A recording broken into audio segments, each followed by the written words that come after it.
Hvala lepa, gospod Kacin. Torej, lep dober dan tudi z moje strani. Tako kot je bilo v medijih včeraj že dovolj obširno predstavljeno, se je vlada na podlagi priporočil Nacionalnega inštituta za varovanje zdravja odločila, da ponovno omejimo oziroma zmanjšamo število ljudi, ki jim je dovoljeno zbiranje. Zakaj ta ukrep? Torej, kot veste, je ta ukrep trenutno v veljavi oziroma bil v veljavi do včeraj opolnoči do števila 500. Glede na relativno zaskrbljujoče podatke tudi znotraj naše države, torej lahko spremljamo relativno veliko število novo okuženih vsak dan, se je vlada odločila, da to število zniža na številko 50. Gre za precej drastično omejitev, pri čemer moram povedati, da se je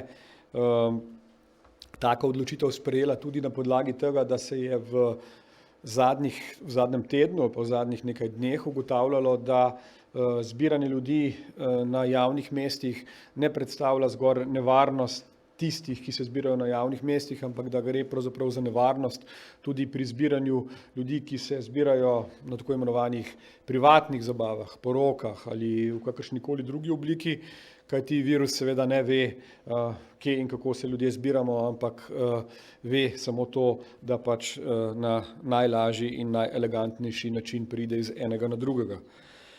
Torej, bistvo odloka je, da je kljub dovolitvi števila 50, torej številke, kot sem rekel, drastično znižane, tudi pri zbiranju pod številom 50 potrebno upoštevati vsa priporočila Nacionalnega inštituta za varovanje zdravja, torej primerna razdalja, obveznost nošenja mask v zaprtih prostorih in vsa druga, razkuževanje rok, čim manjši stiki drug z drugim, torej vse tisto, kar nas pravzaprav stroka v zadnjih 3 mesecih opozarja že neprestano.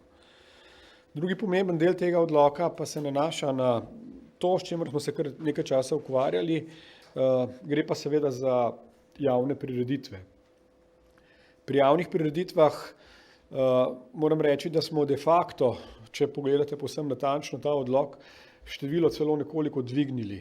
Torej, ostajamo pri številu 500, kjer pa jasno zapišemo v odloku, torej to je potrebno povedati, da je ta številka brez nastopajočih. V zadnjih primerih, torej tudi v primeru državne proslave, smo to še vedno bili primorani organizirati s številom 500 vključno z nastopajočimi.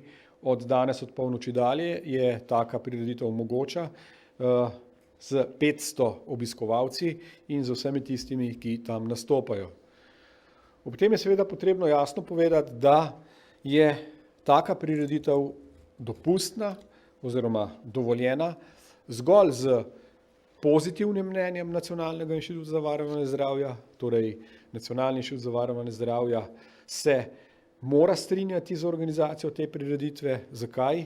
Zaradi tega, ker bo organizator v samem predlogu prireditve moral v svojem elaboratu jasno predstaviti način in drugo obravnavo obiskovalcev, ki jim bo zagotovljeno varno spremljanje prireditve.